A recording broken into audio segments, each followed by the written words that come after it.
Republican Lake Oswego businessman Mike Erickson. And here to talk about the 6th Congressional District race and what it means for Oregon and nationally is Republican Mike Erickson. Welcome back to Eye on Northwest Politics.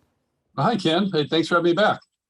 Well, the poll by Signal has you leading 47 to 39% right now with 13% undecided. This in a district that would have voted decisively for Joe Biden had it been a congressional district in 2020. This is an early poll, but what does this say to you? It just says that people are frustrated with the direction of this country and our state. I think the poll gives me some optimism that, hey, this country and this state are ready to make some changes.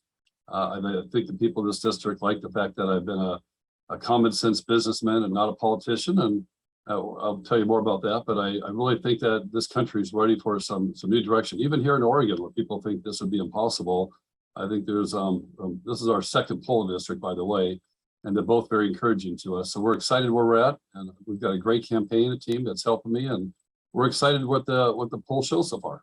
The new 6th district is mostly rural, but with some significant urban areas, including Salem, Tigard, Tualatin, Lake Oswego, and McMinnville. How does that affect the focus of your campaign? Well, like tonight, I'm going to be out in Marion County. It was a big barbecue with about 200 people I met. Last night, I was here in Tigard with a church there with 250 people. And so today, I'm going to be at the Clackamas County Fair. I was at the Yamhill County Fair 2 weeks ago. Last week, I was at the Polk County Fair shaking hands. And so it's a pretty big district. And so you really got to be able to talk to diverse groups of people, from the farmers to the rural parts of Tigard, Tualatin, Beaverton, Wilsonville. So I think it's a great district. I think the district is very aligned with who I am, a business guy, and really no nonsense, common sense, really business guy. Congress just passed President Biden's Inflation Reduction Act. Would you have voted for that? No, I would not have. I think it's just laden with problems, and I just think there's too many issues out there and that need to be addressed before I would have signed that thing. Give me some specifics. What is it about that bill that you don't like? Well, I think the title of it does nothing to solve our economic crisis here. Inflation Reduction Act. It does nothing for that.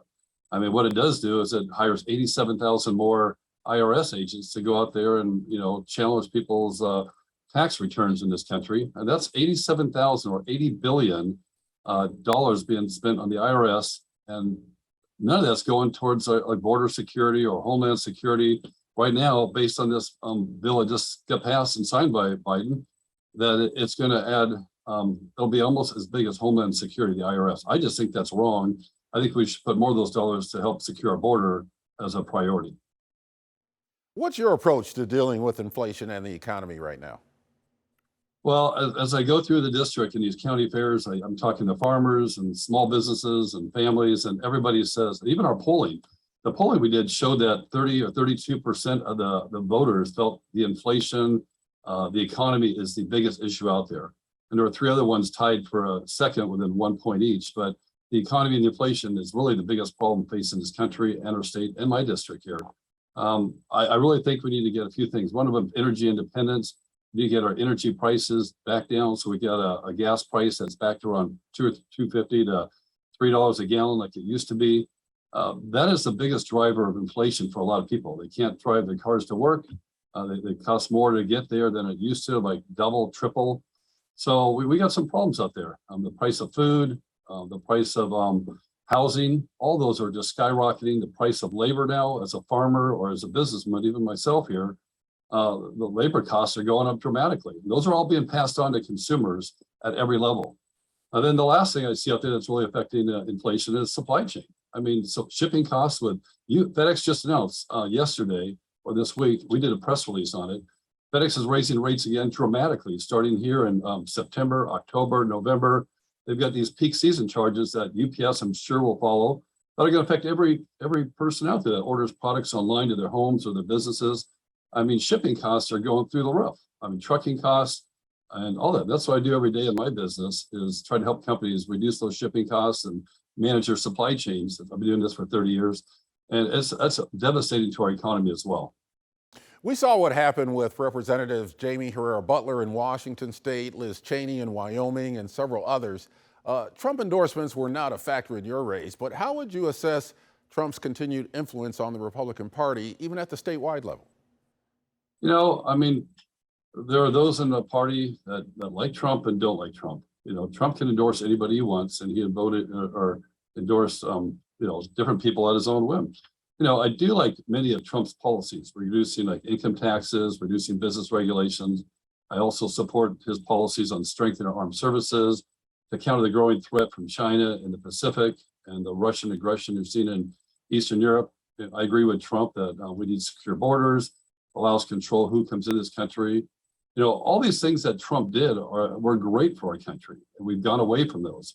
I think the policies he enacted, I think a lot of people agree on both sides of the party, they were good for our country. And, you know, I think we need to go back to some common sense problem solving approaches back in Congress. Now, with the polarization within and between the two major parties, is bipartisanship in Congress even possible to get things done? Yeah, I just, I'm tired of the partisan bickering and the political fighting. You see it here at the state level, you see it at the national level. You know, I grew up in a family that had, some of my family was Republicans, some were Democrats, and we all got along good. But we solved family issues without all the bickering you see nowadays. And even in my business here, I know I've got a very diverse group of employees here. A lot of them are Democrats or Republicans or independents. You know, we get along great here. I mean, it's when the people start getting into the political fighting back in DC or in Salem, it really causes troubles. But people, for the most part, get along fine in this country and this state, regardless of your party. We need to take that mindset back to Washington and really work together. We need to be more of a problem solvers than the political fighting up there. I think if we all go back to Washington, D.C., and I really want to go back there and work across party lines to solve the problems. I don't think we have enough people elected that'll go with that mindset. I'm just fed up with it.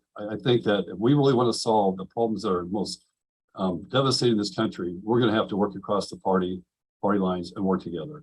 And if I go back to Congress, I'm making a commitment to the people of this district in this state. I will work across party lines to solve these problems. Mike Erickson, thank you. We have to end it there, but thank you for being on Eye on Northwest Politics. Thanks, Ken. I hope to do this again with you.